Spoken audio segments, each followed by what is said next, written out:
This is Criminal Behaviorology. I'm your host for Criminal Behaviorology, Timothy Joseph. And last week, I issued a podcast that,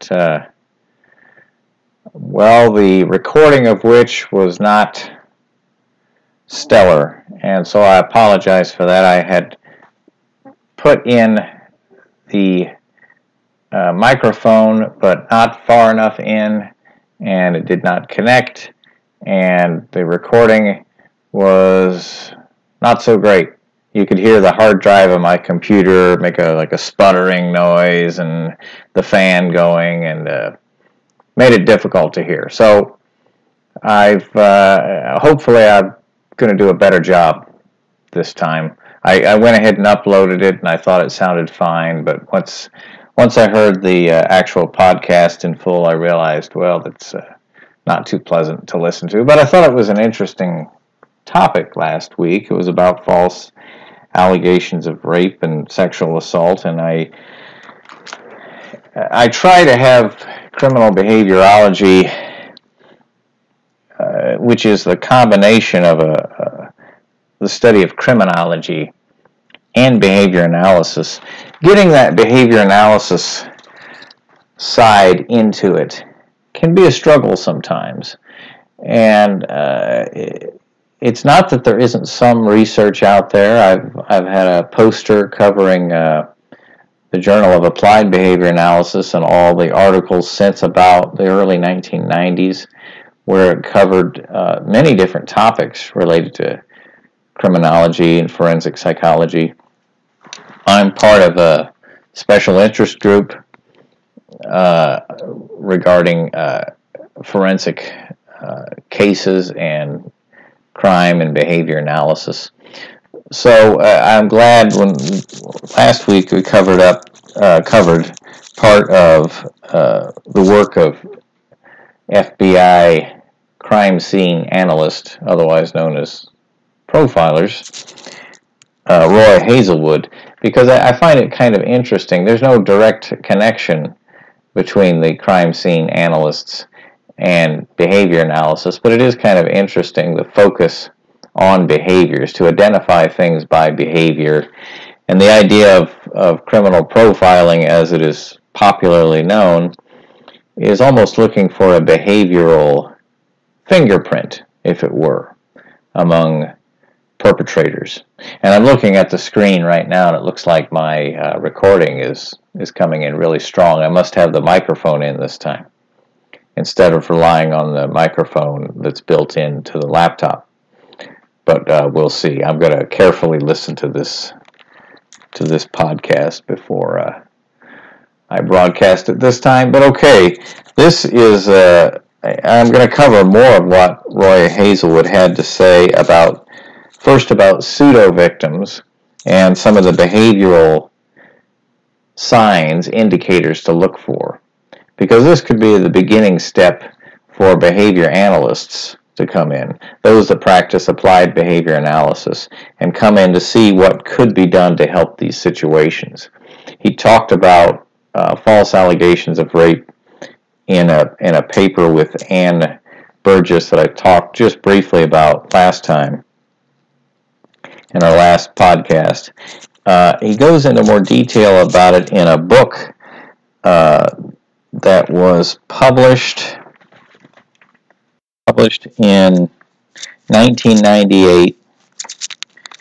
It was with Stephen Michaud, M-I-C-H-A-U-D, and Roy Hazelwood. The Evil That Men Do, FBI profiler Roy Hazelwood's Journey into the Minds of Sexual Predators.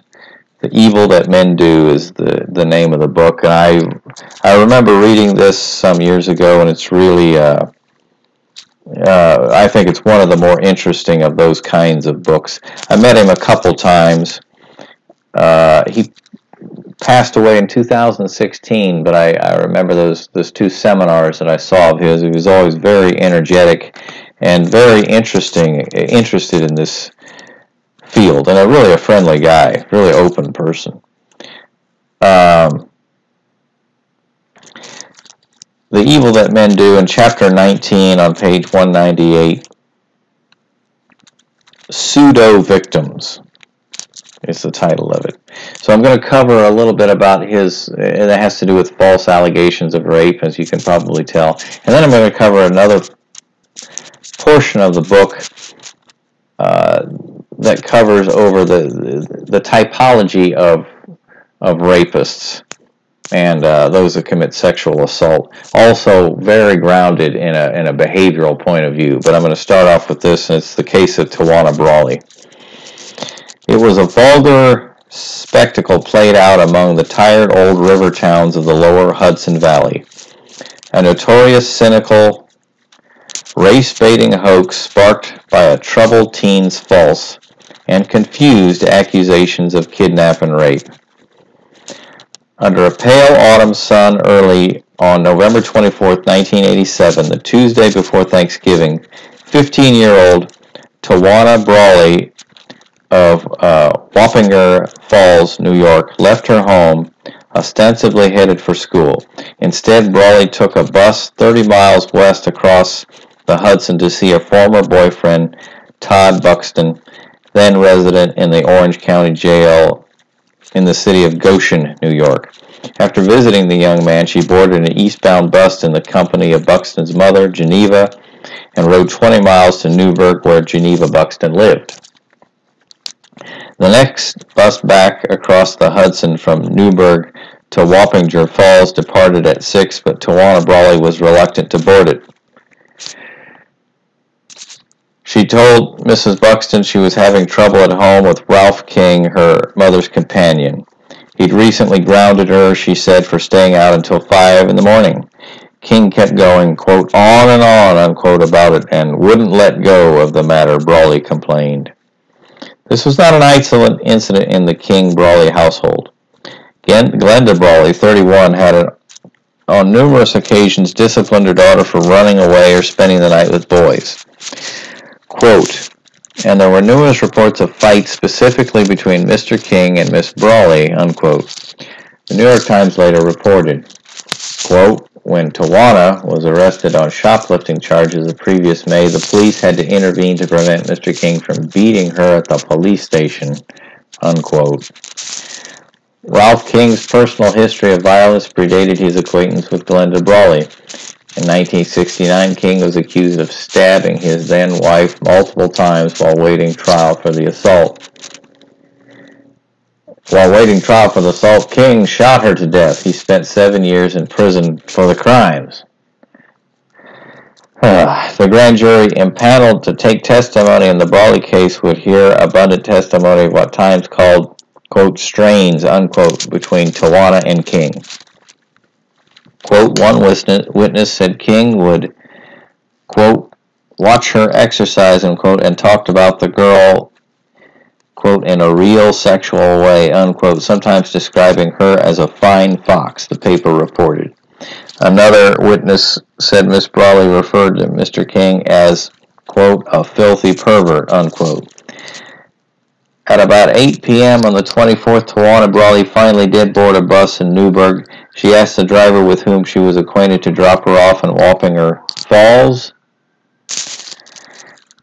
He explained that the town was not on his route at that hour. The best he could do was nearby Wappinger. As it happened, Tawana was familiar with Wappinger. Her family had lived in the former mill town until earlier that month when they were evicted from their townhouse at Pavilion Condominiums. Tawana still had a key to the vacated unit. The truth of what else happened to Tawana Brawley on the night of the 24th may never be publicly known. She declined to appear before the grand jury, which was left to piece together a summary of her account from what she told authorities over the course of 3 brief interviews. According to the summary, the last reliable report of Brawley's whereabouts on the night of the 24th was as she stepped from the bus in front of a mobile station in Wappinger. Then, according to the grand jury's summary of the teenager's version of events, quote, a dark 4-door car with 2 men inside approached, and a white man wearing a black jacket with a silver badge hit her, pulled her by the hair into the back seat, and then got in the back seat himself. Miss Brawley was lying on the quote. Miss Brawley was lying on the seat and did not see what the driver looked like. She recalled being at a place where there were 3 men dressed in dark clothes, but did not know where she was, although she thought she was in the woods. She was struck again on the head by a man who had previously hit her. One of the men was tall with blonde hair and a mustache. He was also wearing a shoulder holster. She recalled feeling cold. The men urinated on her and in her mouth.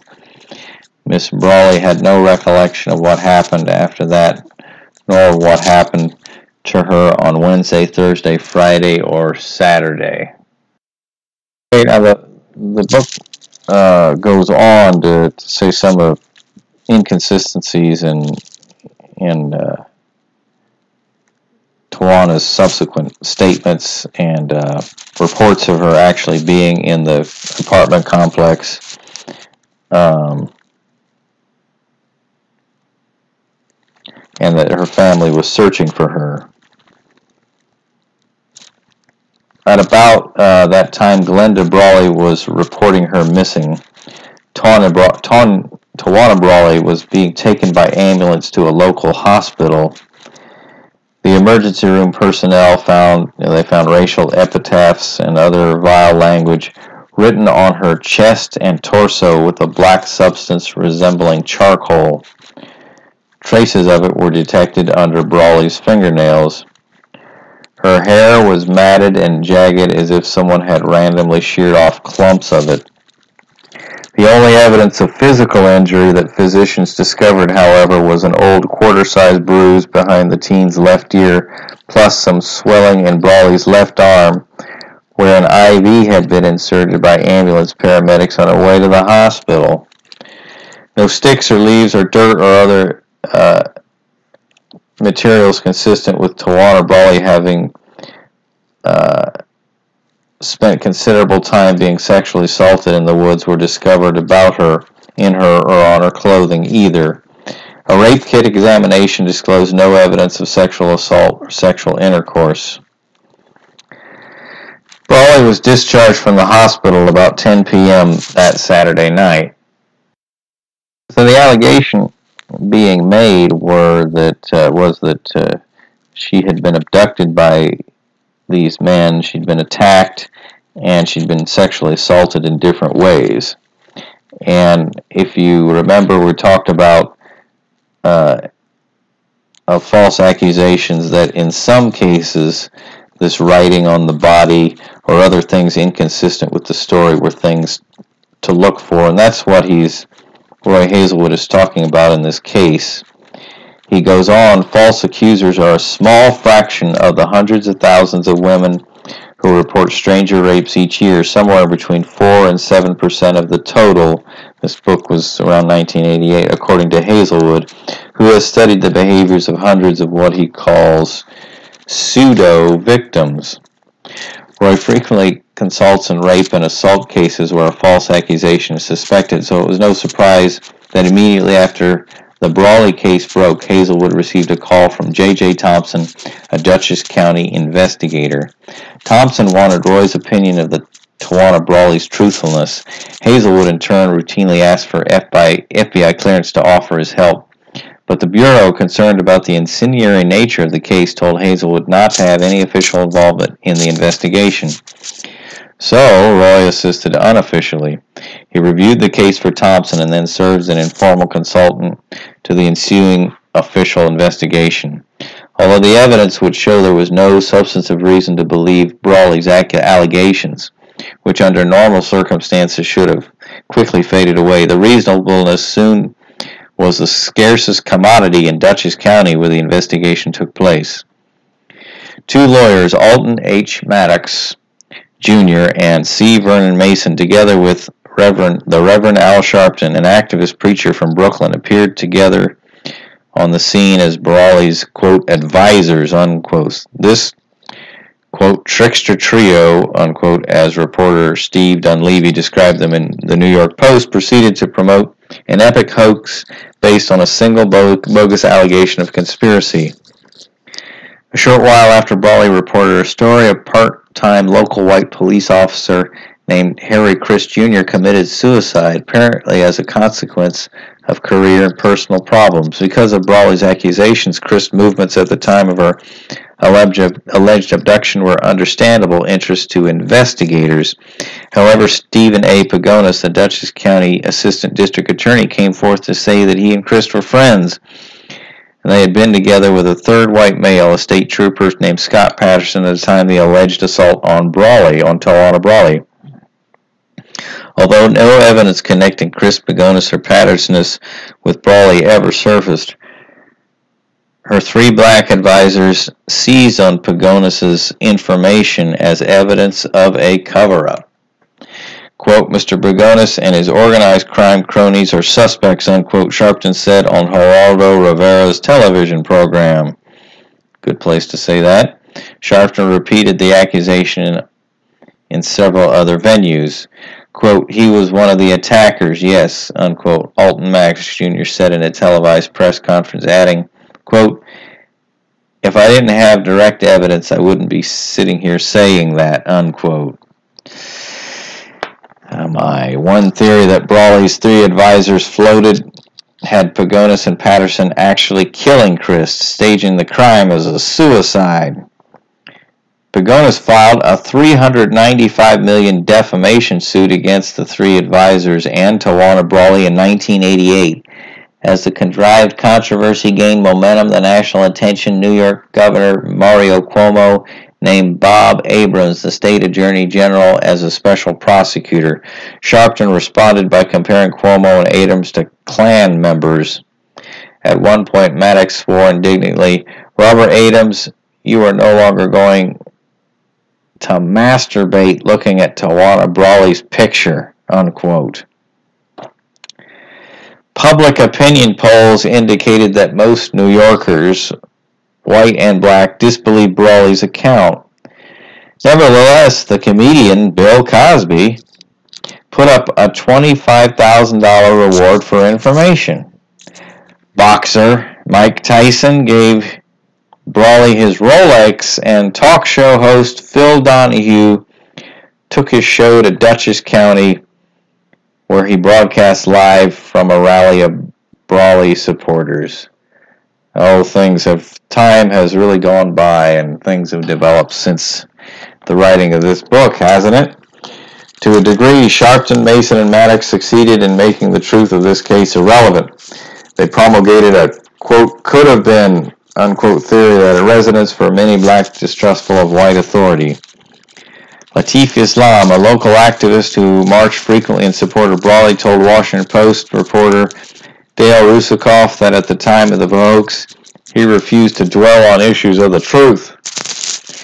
Quote, I was working on the fact that it could have happened, Islam explained, a position Islam shared with many of Brawley's supporters. Quote, I've known incidents like that happened, and I was angry at people who said it couldn't have happened, unquote.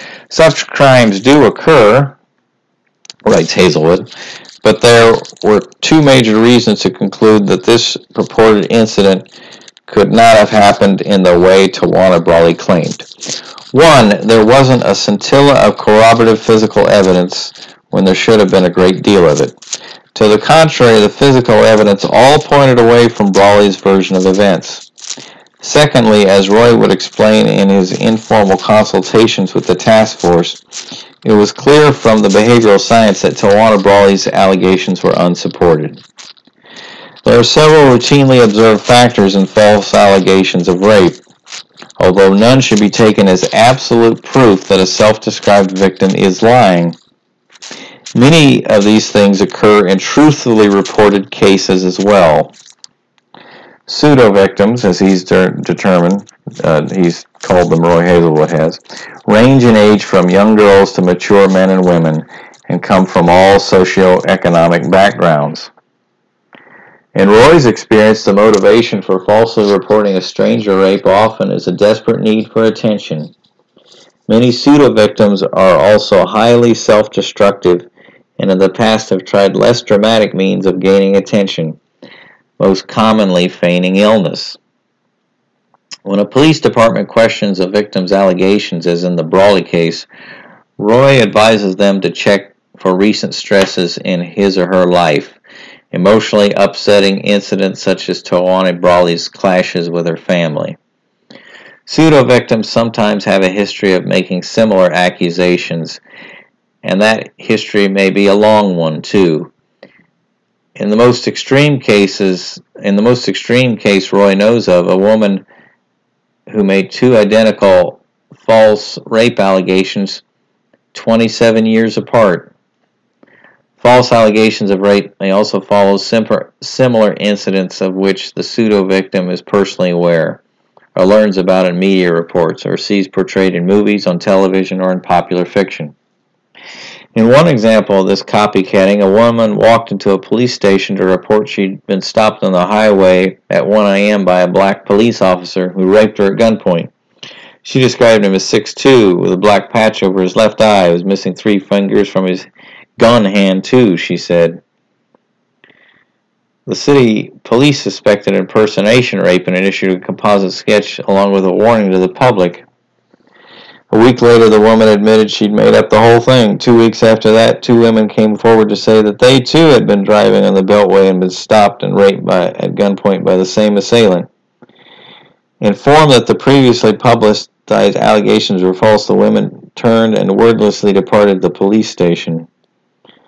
In short, while Tawana Brawley made her accusations, a former classmate, also a black girl, reported that 2 white men had abducted her and raped her.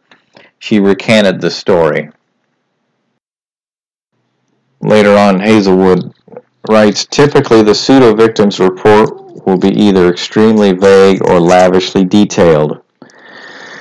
Roy once served as a consultant to authorities in a British serial rape case where the suspect was alleged to have assaulted 17 victims. Hazelwood reviewed the statements from all 17 women, noting that each except for one was able to tell her story in 3 to 5 pages of text.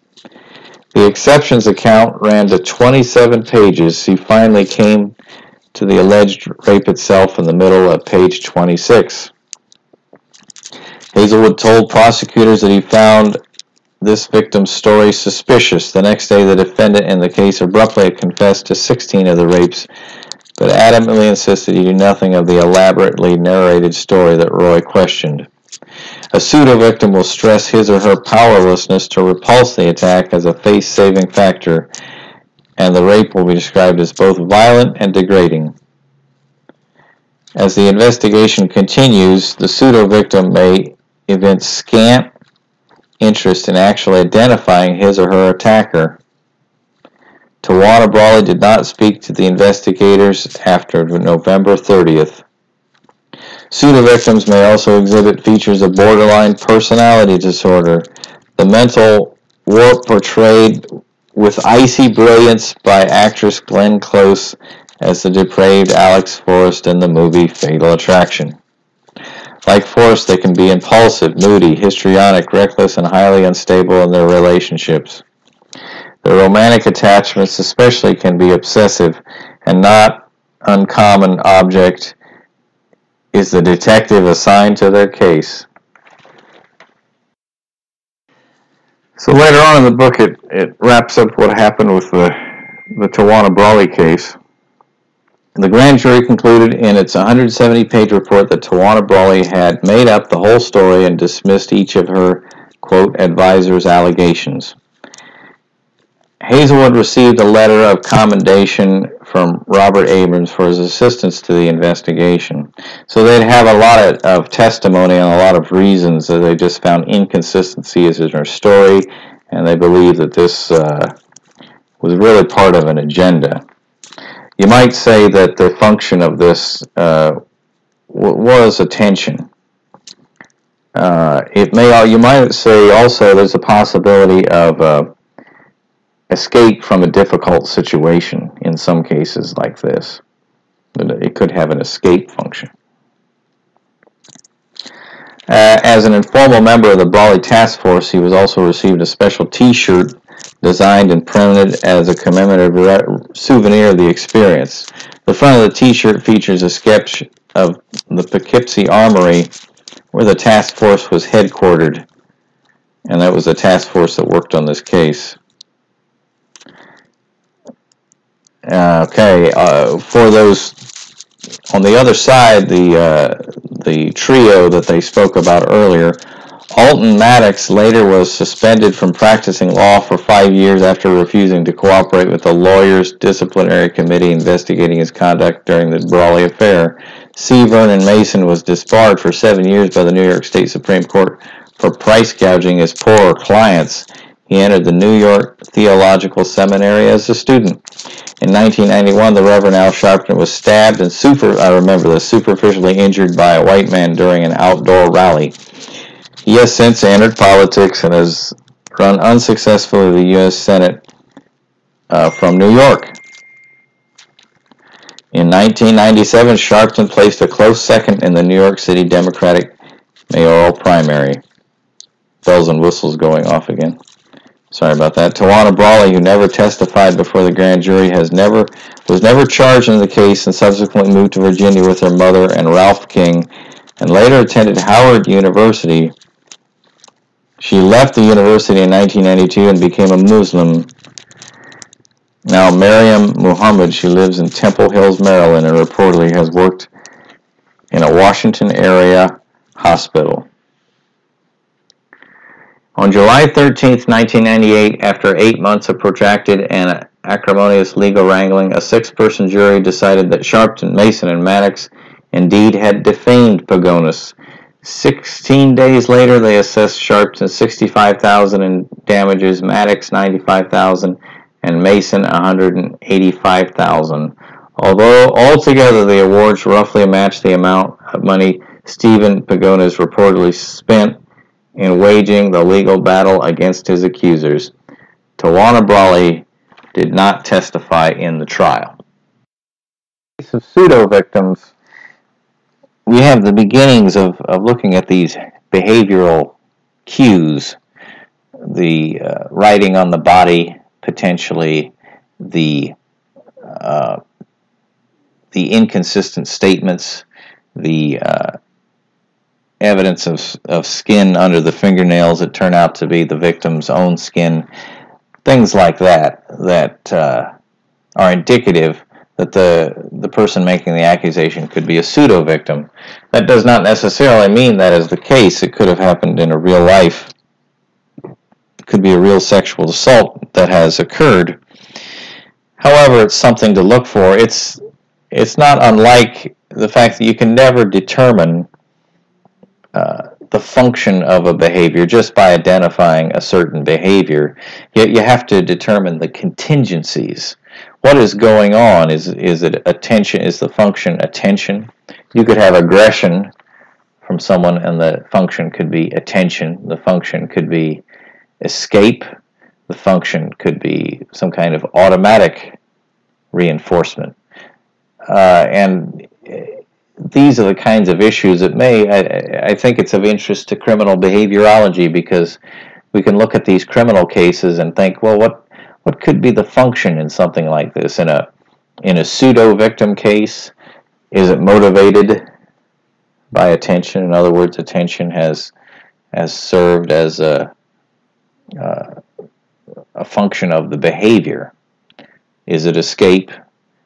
Is it some kind of synthesized function? So these are, I just think it's a direction we could go in that's of interest.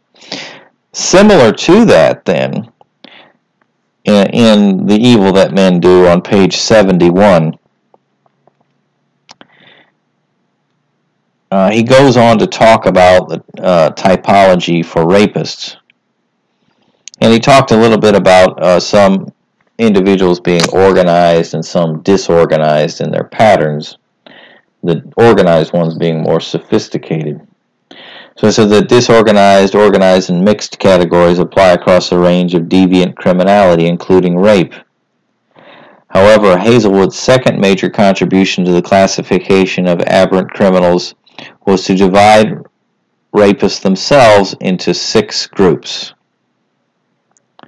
He adapted the system from a typology first suggested by clinical psychologist Nicholas Groth, author of Men Who Rape, The Psychology of the Offender, Nick Groth was among the first researchers to observe that the underlying motivations for rape are principally power and anger, sometimes in combination. There are very few rapists for whom the primary motive is sexual. The first of Hazelwood's offender types is the, quote, power reassurance rapist, unquote, who is the most common example of a ritualistic stranger-to-stranger rapist. Familiar to newspaper readers as, quote, the gentleman rapist, quote, or the friendly, quote, the friendly rapist, unquote, or any similar name that suggests what Hazelwood calls this type of pseudo-unselfish behavior. The power reassurance rapist is trying to do just that, reassure himself of his masculinity, which he deeply doubts, by exercising physical control over women. The fantasy which fuels his behavior is of a willing, even eager victim, the sort of sexual encounter he feels totally incapable of consummating in his day-to-day world. With a victim, however, he may play the part of an ardent lover, fondling and complimenting her on her appearance, frequently inquiring if he's pleasing her.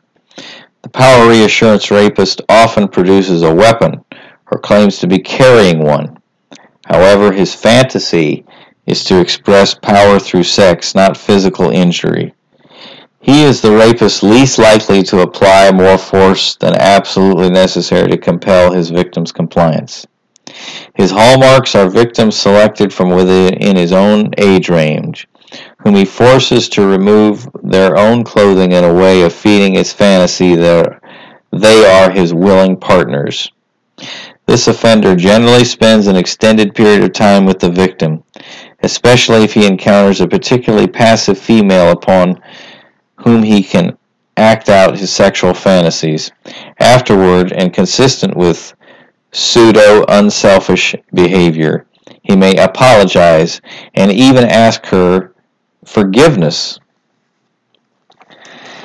An example of a power reassurance rapist from Roy's casebook, one that he uses in his lectures, was an offender in Tennessee. After selecting a victim who lived alone, the rapist broke into her house through the bathroom window, pointed a knife at her, and said, quote, do what I say and I won't hurt you, unquote. The woman complied, as she later explained to Roy. He kissed and fondled her, and within 5 minutes had committed a vaginal rape. Then he remained in bed with her for another 45 minutes, his head propped on an arm, speaking about himself. The rapist explained that he was a college graduate and had been married until the day he caught his wife cheating with another man. Since then, he'd become a serial rapist, he said. Quote, the reason I'm committing these crimes, unquote, he told her, is as if his unhappy personal history somehow explained or mitigated the degradation and trauma he was causing her. As the conversation continued, the victim said she was engaged to be married. He told her that he had parked his car 6 blocks away and left his keys in it. He said he hoped the vehicle wouldn't be stolen. He said he had a drunk friend who'd come with him, but he wouldn't allow the fellow inside because he was drunk and could not be responsible for his behavior. He advised her to repair the broken latch on the bathroom window. After he finally left and she was calling the police, the victim discovered that $400 in cash had been stolen from her purse. Next morning, she opened her mailbox to find an envelope containing the money and a printed note from the rapist, executed in crayon and block letters. In it, he first advised her to again fix the bathroom window lock. He then wrote that he was, quote, terribly sorry, unquote. His inebriated friend had sneaked into the house and stolen the cash, quote, and that he reassures me that is all he took, unquote. He felt very fortunate to report his car had not been stolen and wished her and her fiancé the best of luck. Stealing $400 from a rape victim just to return the money in order to convince her you're really a good person illustrates a sort of complex and convoluted reasoning of which the power reassurance rapist is capable. An offender in Hazelwood's next category, the quote, power assertive rapist, unquote, would find such a gambit wimpish, incomprehensible. Less common than the power reassurance rapist, the more violent and power-assertive offender, as Roy explains, quote, assaults to assert his masculinity, about which he has no doubts. The key to understanding him is his macho self-perception. The most important thing in the world for him is for others to see him as a man's man. This offender, who like the power reassurance rapist generally selects victims of roughly his own age, attacks in no particular pattern and at any convenient time and place. Unlike the power reassurance rapist, he will rip his victim's clothes from her body himself and attack her repeatedly with no concern for her suffering. Typically, he uses a moderate level of force whether or not his victim resists him. Experts in domestic violence have told Hazelwood that the power-assertive rapist is most similar to the offender profile for date and spousal rapists. Type number 3, the, quote, anger retaliatory rapist, quote, ratchets up the violence even higher. He is angry at women for real or imagined wrongs and lashes out against them, episodically. Typically, his assault is sparked by something involving a woman. Quote, but the problem is that episode could be anything from a woman being elected to Congress to a female police officer issuing him a ticket to a fight with his wife, says Hazelwood. This rapist uses excessive force. The victims often require hospitalization.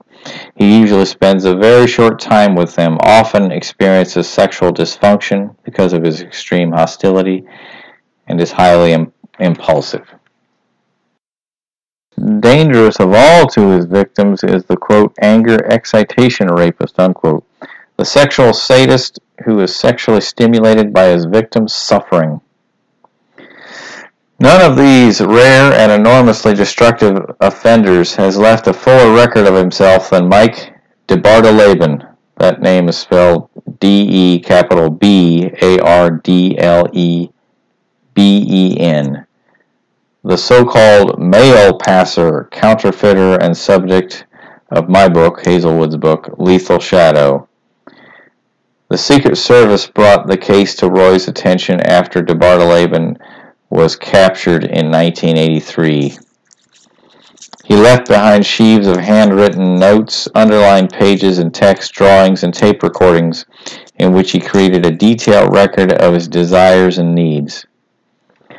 Quote, this is a tape regarding my goals, DeBardleben begins on one undated tape recording. Quote, number 1 on my list of goals is to establish a new identity, complete with background, school records, employment records, driver's license, social security card, passport, checking accounts, savings accounts, rent an apartment, buy a car, have a job, or a job front. All under a new identity. This new identity would not be able to be traced to me under any circumstances. It may have to be set up in a different location, a different city. He goes on. Quote, second on my list of goals is to buy a house, preferably buy some land and build my own house according to my own custom specifications and needs. Number 1 would be a garage, 1 or 2 car garage to completely enclose a car with no windows so that no one could tell if the car was there or not. Also a basement area or work area which is hidden and unable to be detected by ordinary means. And DeBardleben's writings are quite detailed, and his crimes are really horrific. And we could have a special on just DeBardleben. He had left one of the most detailed records of the thoughts of a sexual sadist in history.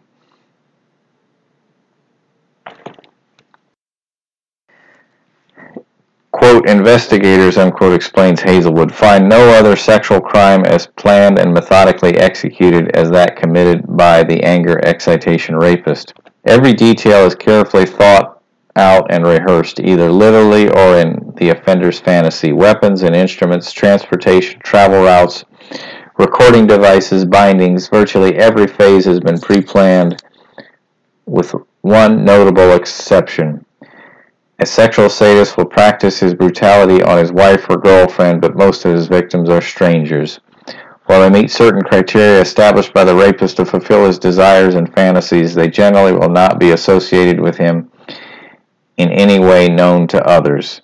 This is also part of the plan. He wants no ties that will connect him to the victim. Of all Hazelwood's categories, the only type who may assault primarily out of sexual desire is the so-called opportunistic rapist. He usually commits his offense in the course of committing some other crime altogether, such as a robbery or kidnapping. As his designation implies, he sees an opportunity and impulsively seizes it. He generally uses minimal force and spends just a short time with the victim. It is common for the opportunistic rapist to bind his victim before leaving. He is often drunk or high on drugs when he rapes. About the last category, gang rape, Hazelwood has the least to say. Quote, it is a pathological group behavior in which the victim is almost always seriously injured, unquote, he says. These rapists play to one another. They are multiple offenders, obviously, but there is always a leader and always a reluctant participant who often makes himself known to the victim. This is the offender whom law enforcement should focus on and attempt to profile. And so by that, he seems to be referring then to the reluctant participant. That's the idea of, in a gang rape, there is an aggressive leader, a very assertive leader, and then there's one that's a reluctant participant. And he may make himself known to the victim, as in, I don't want to do this or indicate that. And Hazelwood said, this is the offender the law enforcement should focus on and attempt to profile, because that's the person they could use to break the case. So you understand the psychology and the behavioral patterns of cases like this. It may help law enforcement. It may help prosecutors. And things like the understanding of pseudo-victims and the understanding of rapist typologies is really an area of study to branch out for criminal behaviorology. We could look at criminal behaviorology in the areas of reducing recidivism, of protecting the public to avoid crime, of processing correctional institutions such as contingency management programs in prisons, and also the possibility of crime detection or assistance to law enforcement and prosecutors. And that's what most intrigued me about many of Hazelwood's writings and speeches. So you may want to look the book up, The Evil That Men Do by Stephen Michaud and Roy Hazelwood. And this has been a little bit of a lengthy podcast. Hope you've enjoyed it. Go ahead and write on the Facebook, on Blogger, or criminalbehaviorology@gmail.com. I'm your host, Timothy Joseph. Have a great rest of your week.